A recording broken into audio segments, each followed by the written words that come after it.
We collect 3 to 4 billion talent signals in the platform. That number is so large that if you were to spread it out over each second, it's 30 years of data. It's a crazy large number. But machine learning can look at that and in a millisecond, find the patterns that you're looking for and apply it to what you want in a heartbeat. Don't conduct your analysis in isolation because data is so incredibly powerful.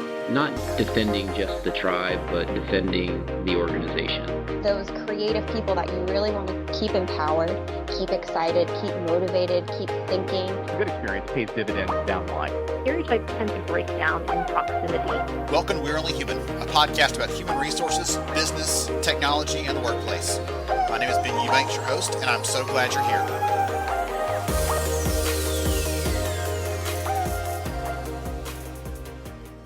This is Ben Eubanks, host of HR Tech Talks and We're Only Human.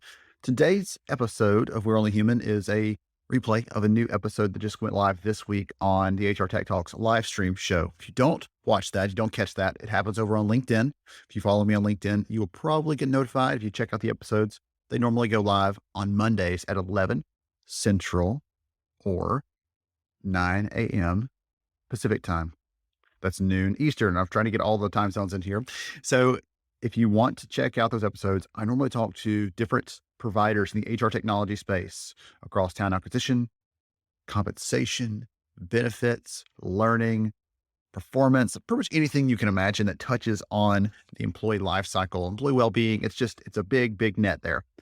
I have conversations every week pretty much with these leaders. We dive into the things they're doing, how they're serving customers, how they're helping to create a better workplace. Honestly, I started the show because I wanted a chance to talk to different companies, and I honestly do that a lot in the work that I do day to day. I have these amazing discussions. I get to hear behind the scenes kind of stuff and really dive into the fun things that these companies are doing to create better workplaces, to enable us as talent and HR professionals to be more capable, more productive, more valuable to the people and to the business. These conversations are incredible. They're a ton of fun. I learn something every time. So today's podcast interview is a replay because some of my good friends over at Phenom are doing a new event this week called AI Day. They're diving into the nuts and bolts of artificial intelligence, how it works, what it brings in terms of value. And this conversation around AI is one that I'm really passionate about. If you know anything about me, I've literally written the book called Artificial Intelligence for HR. I have a big passion for this, but I get worn down a little bit. There's a lot of hype. There's a lot of people that try to overcomplicate it. There's a lot of people that think it's going to be the end of everything. And none of those things are quite true. There's a little bit of truth in all of those things we need to be cautious about, things we need to be aware of. But the truth is AI has the opportunity to create the environment around us that makes work more human. As strange and paradoxical as that sounds, I've said that phrase probably 100 times in the last couple of months, but technology can make things more human because it understands and dives into the details of people. And I'll get into that in the episode. Actually, I'll talk about an experiment we ran where we were able to prove that. So today I'm talking to Cliff Jurkiewicz. We're talking about what's going on, this AI conversation. We're going to dive into their event. If you want to go register, you're welcome to ai.phenom.com. So you'll hear me give that some kudos because I've never seen another provider in the HR technology space. Many of them have some machine learning or have something in their product that touches on that, but many of them are quiet about it, or on the opposite of the spectrum, they talk about it like it's the only thing that matters. And the truth is sometimes AI isn't the solution, which maybe sounds strange come from me, but that's the truth.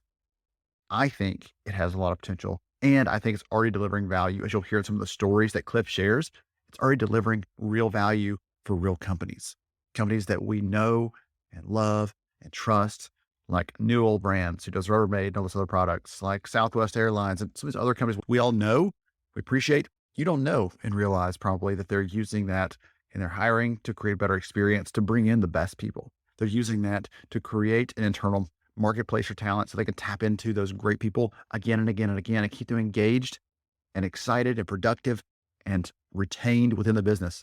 All those things that matter to us more now than ever. So I'll stop talking. I'll jump into this conversation with Cliff. I know you'll enjoy it. And again, if you want to go and sign up for their event, they are limiting the number of people who can get in. They're going to make some amazing announcements there. They let me see behind the scenes. I am not allowed to even share a peep about what those are, but there's some pretty incredible things. I don't care if you're at a large company, if you're at a small company, they have something special to announce. So go check it out, ai.phenom.com. You can register there for free and tell them that I sent you.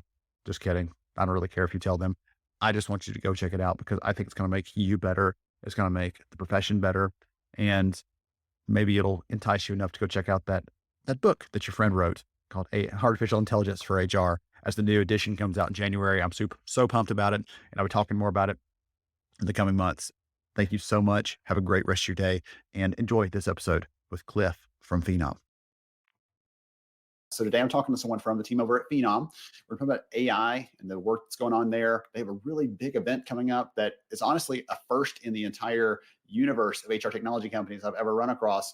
They're actually hosting an event just to talk about AI. I don't want to steal too much of his thunder, so I'll hold off on any more insight into that. I'll let Cliff share some of those things with us. But Phenom is actually an HR Tech Award winner from our program that we run. And so they're doing great things. They actually were the first company to win an award for AI applications in our awards program. So just to give you some insight, they have some credibility as a company, and Cliff has some credibility. This is the VP of Global Strategy there. He has some credibility as well. And again, he's a phenomenal, nice guy, just does great work. I'm so excited to have him. So without any further ado, I'm going to bring Cliff into the conversation. Welcome, sir. Glad to have you. Good to be here, Ben. Thank you for having me. Absolutely. So before we dive into some of the fun stuff, I'd love for you to take a minute or two and tell the audience a little more about who you are and what you do, sir. Sure. So again, my name is Cliff Jurkiewicz, and I've been with Phenom for quite a while. I was actually employee 21 in the States here. And right now I'm heading up strategy for Phenom. And really what that means for me is helping our clients and potential clients really understand how our technology, what we bring to the table, and the capabilities and features can help them transform their organizations from a talent acquisition and talent retention standpoint. So what is different about us? That's how we like to position it. What makes us different, and what lens are we using to really solve problems? That's what my day in and day out job is, to solve problems. And I get to work with our really great clients on that. And so it's a dream position for me to be in, because I get to use all these awesome skills that I have in background as a technologist and a creative director, a musician and a pilot. All of these things come into play in these conversations in terms of how we attack these issues. That's really fun. And again, I had such a joy getting to meet you in person and talk about all these interests and all these different things and how they layer together and create this opportunity for you to bring that creativity to work. So that's so much fun. I'm really excited because we're here today chatting about AI and some other things, but specifically because there's an upcoming event that Phenom's hosting. And I'd love for you to tell us why in the world they've decided to do this, because I said, it's my job to cover the technology market, to keep track of what's going on in the space. I've never seen anyone do this. And I'd love to hear from you. We're really excited about this. And so one of the things that we've seen in the marketplace over either the last probably 18 months in particular, just with COVID, really was this big accelerant for us as to how technology is becoming more important, not to necessarily replace what humans do. In fact, it's the exact opposite. It's how do we augment them and make them more efficient, give them access to tools to help them sort through this massive data that is coming into organizations. So we recognize that outside of Phenom and our clients is looking at this space. There's a lot of misconceptions about how AI works, just in general. What does it mean in this space to use artificial intelligence and machine learning? And machine learning is just a really fancy way of saying pattern matching, but at this massive scale. And it can be really intimidating. So we looked at this. And so December 9th, next week, we're having this AI day. Please go and register to attend it. It's free to do that. And what we're going to do is, it's not a sales event. We're not looking to sell our products or anything. We really want to create a knowledge around how AI and machine learning can be leveraged in this space in really smart ways. We want to remove the mystery. It isn't intimidating once you understand how it works, and then really provide some practical application. How are our customers using it, and how are they being successful to really solve and tackle the problems that exist in talent acquisition and retention? So one one of the things I wanted to ask you is, so that's the thing that brought us here, but I want to ask you some questions and drill down into this, if you're okay with that, because I want to dive deeper and pull back the layers a little bit, because as you said, there's misconceptions. People hear things in the news and those may not be accurate for the work we do in the HR space, or, hey, this company tried this and it didn't work out. And it turns out they tried to build it themselves, which is generally a bad idea. So a couple of things I want to ask you about, putting myself in the shoes of the people listening right now. So HR leaders, VPs of talent, people who are in charge of making all these decisions around hiring and engagement and retention and all those little levers they can pull.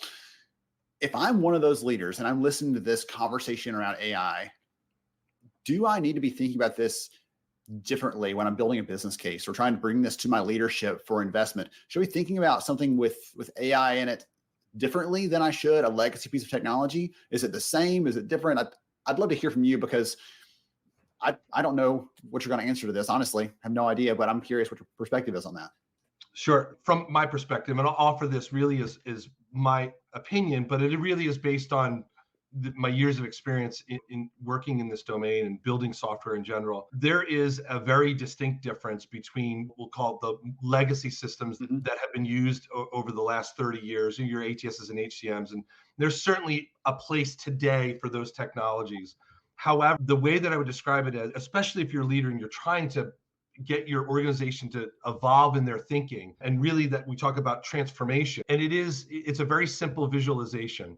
Today, ATSs and HCMs are at the center of the HRIS tech stack, right? Everything is flowing in and out of it. If you just visually move that ATS HCM, just skew it off to the side and put experience and engagement driven by AI and ML in the middle, it changes everything, because then that becomes the center of your world to really think about how are we first delivering experience and engagement. And AI plays an enormous part in personalization. And then attaching yourself to an ATS and HCM, those systems of process and record, which again, today are needed. Something you and I talked about, what the future holds for that is quite interesting. But for at least the next decade, that's going to be the standard that we live with. But literally moving it out of the core, and it's let it do what it was designed to do, which is really store a record and manage a process. And the difference between a legacy system and something like a Phenom platform is that we are built for that evolution. And so a lot of the legacy systems are built on older frameworks, literally older languages, .NET frameworks and things of that nature. Whereas Phenom is built on a more modern, it's very adaptable to the data sciences end of this, and the ability to not just be static in that, but to evolve it over time. And I'll give you a really short story. It just talks about how we look at things. And when I first started at Phenom about 6 years ago, we had built a version of we then had called it talent relationship management. Now it's called talent experience management, because it's much wider and deeper. But we had built a version of the platform, and it was built on a language that we thought was going to work. And we quickly realized that it wouldn't. So we scrapped it right in the middle and we rebuilt it again.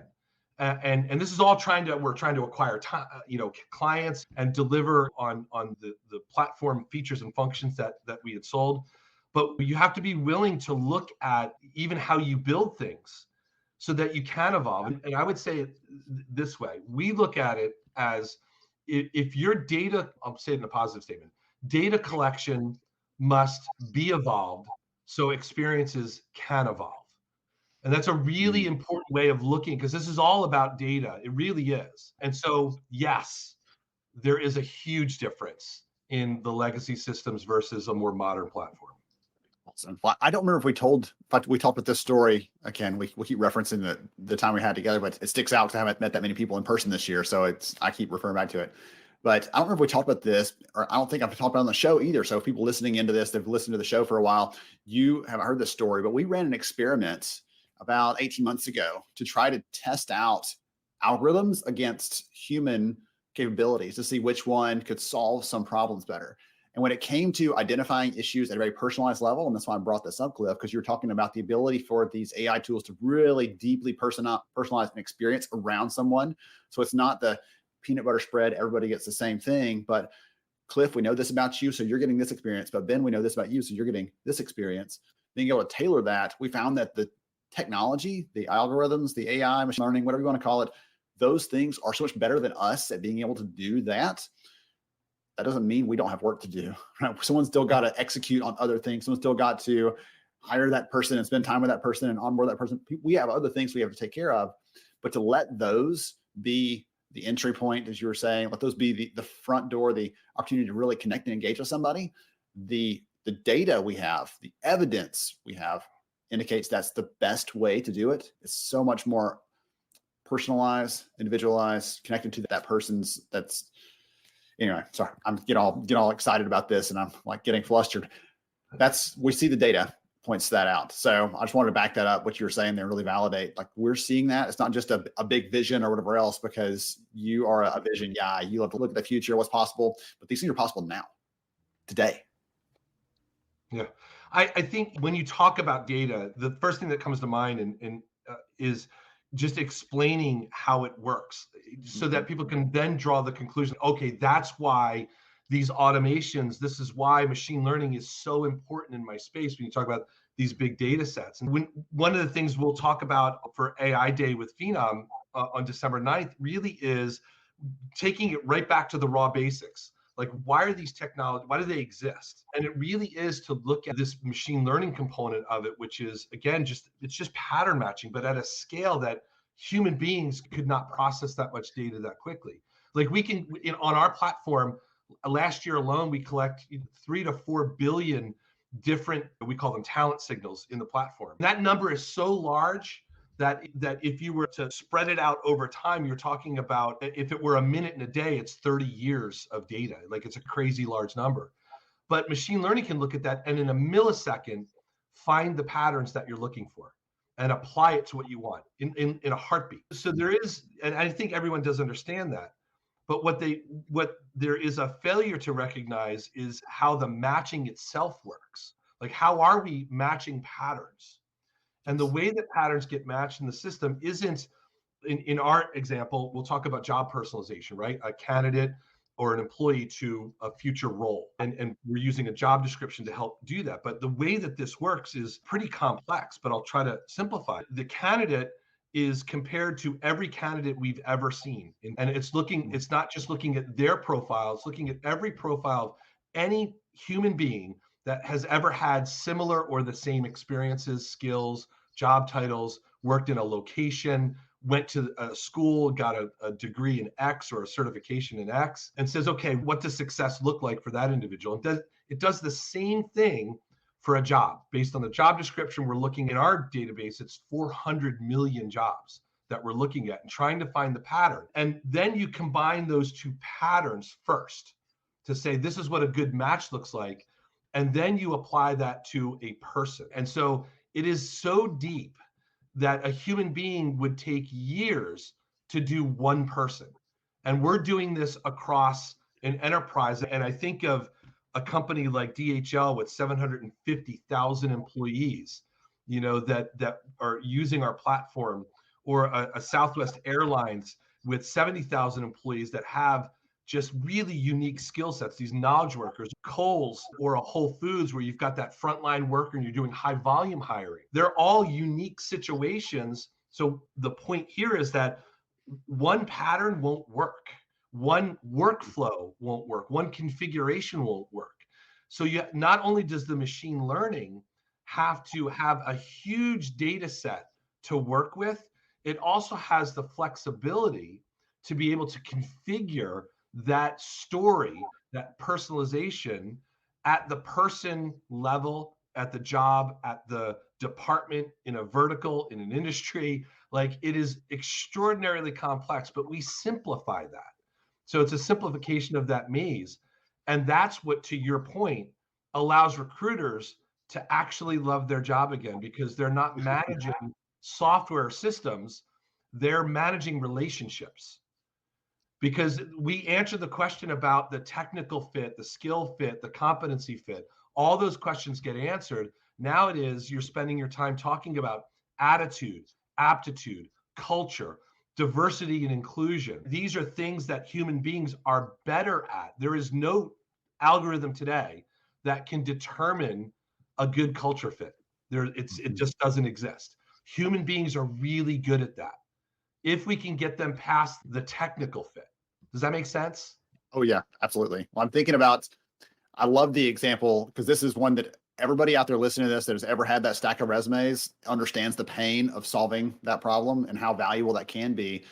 Can you give me a couple other examples of things, of ways that the algorithms are fitting into the overall platform? Because I know that the work that Phenom does stretches from that earliest touch point with the candidates. Hey, I'm the Phenom bot, I think it is, right? All the way through to I'm working here and I'm looking for an employee resource group. I'm looking for refer someone else to a job, or I'm looking for the next step for me in terms of mobility. There's all these things across that spectrum. Can you give us another example beyond the job matching one? Because I think most people, I love the description you gave around that so they understand how that works, because it feels like magical, mystical stuff normally. We'll talk about it. So you made it very clear as we can be. Give me another example, though, if you don't mind, of another area in the product where this is helping people to save me some time as a recruiter or an HR leader, or helping in that experience for an employee to get a better and more tailored interaction. Yeah. So I've got a really good one. And I think from an interview scheduling standpoint, this is where our AI-based interview scheduling has been really tremendously helpful to every client that's using it, to the point one of our clients saved 24,000 hours last year using our interview scheduling. Their recruiters are spending 56 to 60% of their day managing interview scheduling.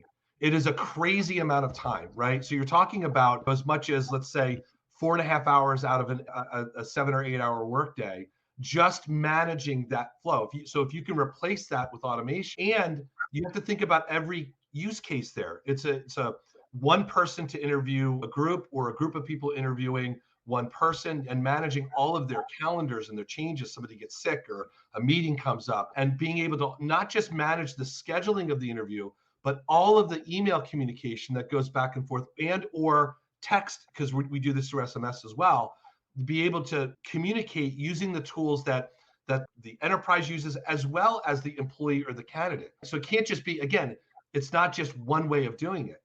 But when you solve for all of these nuanced use cases, and by the way, there are no edge cases in interview scheduling. Every use case it will happen in an enterprise. So you have to plan for that. And you have to design your artificial intelligence to be able to manage that. Once you do that, and you go to a leader and you say, I'm going to give you 2.5 days per week back to your recruiters to do other things, to do human things. What would you do at that time? Would you be interested in that? And so one of our clients that did this took that 2.5 days per week. And even through COVID, they started doing online events, and they started doing different campaigns. So they were doing human outreach, and they were able to decrease their time to fill from 30 days to less than 5 days. And that to us, that's the story we want to tell. And we're working on now, we're evolving it even further, that we're doing hiring literally in minutes. Like from the time that someone hits the career site, they interact with the chatbot, they automatically can talk to a recruiter, they can schedule the interview. All of the data is managed and harmonized between us and their ATS. And AI is managing all these different functions between personalization and interview, and the messaging, the automated messaging that goes out before and after. And the recruiter is just totally focused on me and you having a conversation, because that's what's really going to be important. And the data is harmonized, and the experience becomes unified. And those two things are the most important things about technology: data harmonization and experience unification. When you achieve that, that's providence, right? That's the sweet spot. And in order to do that, I mean, at Phenom, one of the things that makes us different is we've built all of these tools and capabilities and features in our platform, and they're all interconnected. They all talk to each other. And then they're talking to the ATS and the HCM, and they're delivering the data that those systems need to run. And it just happens. It's like using Netflix or Spotify or Waze. Like, no one asks how those systems work. You just assume they're doing the right thing. And by the way, they are. But behind it is this massive engineering and machine learning network. And that's what we've built at Phenom. It is very similar to what those other companies have done. And frankly, we modeled what we do off of what they built, because consumers love those experiences. Yes. Companies love those experiences because they're engaging and they're getting the data that they need to evolve their organization. One of the things you shared in there, the story about when we did this thing as a company, we realized some efficiency. We then poured that time back into better relationship building, more communication, more interaction. And what's fun is we have some new research this year. I've asked that question, by the way, for 2 or 3 years, and no one else, I couldn't find it anywhere. So this year we asked the question in some more research, and we found the exact same thing. Those companies that are using automation, that are using bots, that are using other AI-based tools within their hiring function, they're not saying, okay, sayonara to all you recruiters. No, it's, we need you now to go and spend more time sourcing, more time communicating, more time engaging with your hiring managers. So you build better relationships there so we can serve our candidates better when you're working together instead of doing this headbutting thing all the time. So we saw in the research some of the same kind of things. That is, golly, that's so neat. Awesome. Okay. I had one more question for you. And right now, I'm completely blanking on what it even was. Goodness, I'm having so much fun over here. I'm taking notes and writing things down. And the 4 billion thing you shared a minute ago, I was thinking about my time as a recruiter and how hard it was to try to figure out who's the right person with this limited amount of information. I've got this much information about someone. It's whatever I can process in that resume and pick up from clues and whatever else I can find. But I'm seeing this narrow sliver of the bigger person, and I'm making my judgment based on that. And to see that you can compare, Phenom can compare this person against this universe of candidates that are out there and really say, hey, this person looks good on paper, but they don't compare to these other 2,000 people we found over here. And to be able to really give you some insight like that, I think that just helps us to be more confident, to be more comfortable long-term with the decisions that we're being helped with. It's not doing the work for us again. It's giving us insights that we can use then to make our decisions. I just think that's a really powerful place to be. And it's enabling all this stuff. One of the leaders I talked to recently said, we don't talk about this stuff automating things because that can be scary or worrisome. We talk about it streamlining the process and pulling those things out that none of us really love anyway, and allowing us to spend the time on those things that we really do enjoy. As a recruiter, you talked earlier, how do we talk about our culture in a way and the values that we have as a company in a way that really connects with that candidate on a deeper level? How do we do those kinds of things? If you're churning away at these other busy work tasks, you never quite get to do that, right? Well, I think, yeah, and I'll give you a really good example when you talk about the intimidation factor of bringing these automations in. And we have literally countless examples that we can provide of one really simple use case, which is going into an enterprise ATS and looking at on average, it's somewhere with the clients that we work with, anywhere between 50,000 and say 350, 400,000 applicant profiles that they've gathered over the last 2, 3, 4 years, whatever it might be. Well, on our platform, one of the things we do a rediscovery on that data. And we average, depending on the size of the organization, the number of roles that they're looking to fill, but it averages somewhere between 15 and 35% of their new hires come from data that they already have, but they have no way to access.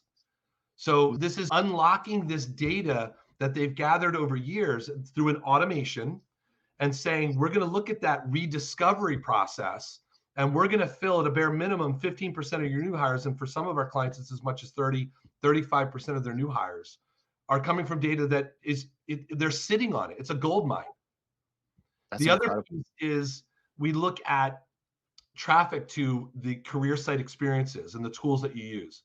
And so when a company works with us and we are able to take over that career site experience, and we have a chatbot on there and we have some other personalization tools that exist, we look at on average the number of visitors to a career site. And for a lot of our clients, I'll just use an average of 50 to 75,000 visitors a month to a career site.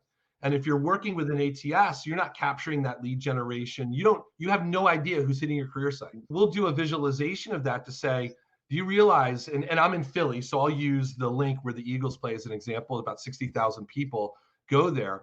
And we'll say, look, you're filling the link in Philadelphia every month with people that are knocking on your door and say, I want to work there, show me what you got.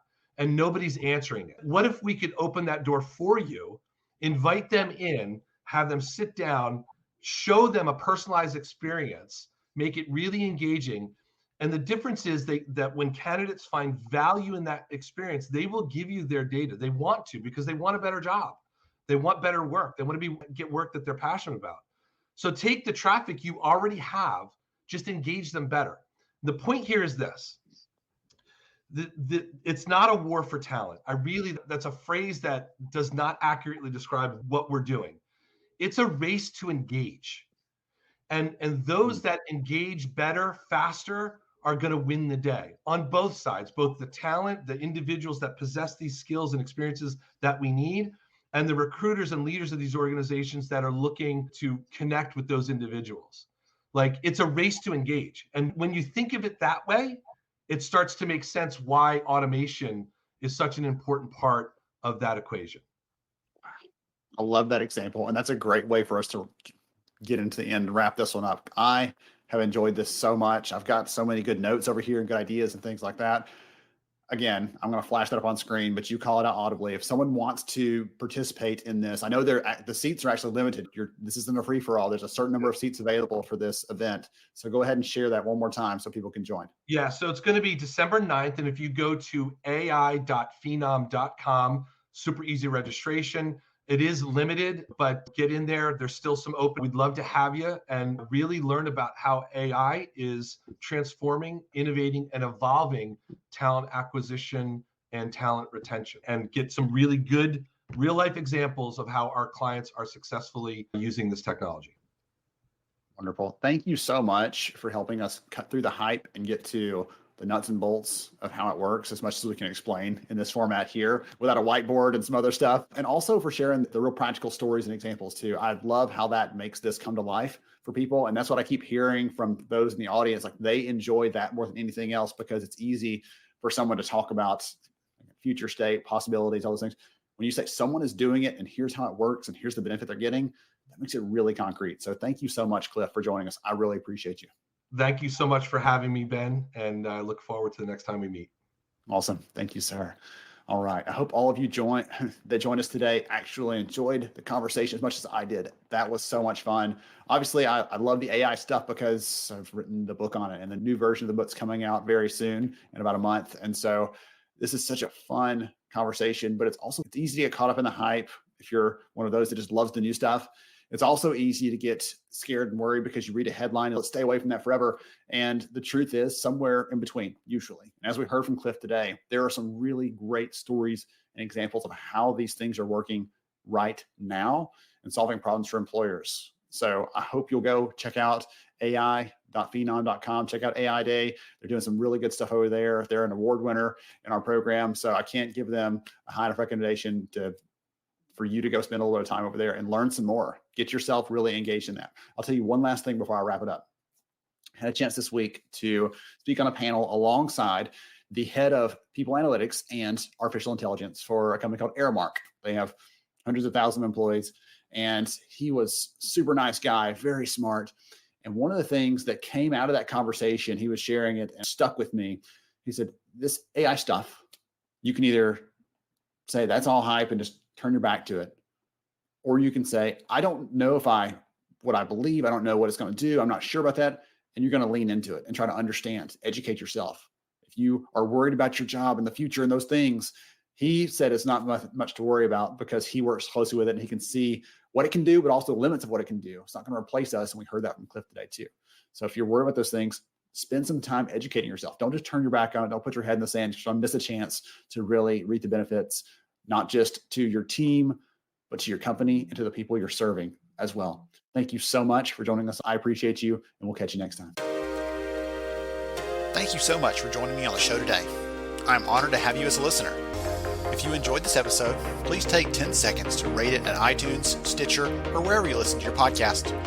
Also, if you know a friend that could benefit from today's conversation, please pass it their way. After all, a rising tide lifts all ships. To see show notes, sponsor information, and our full show archives, visit onlyhumanshow.com.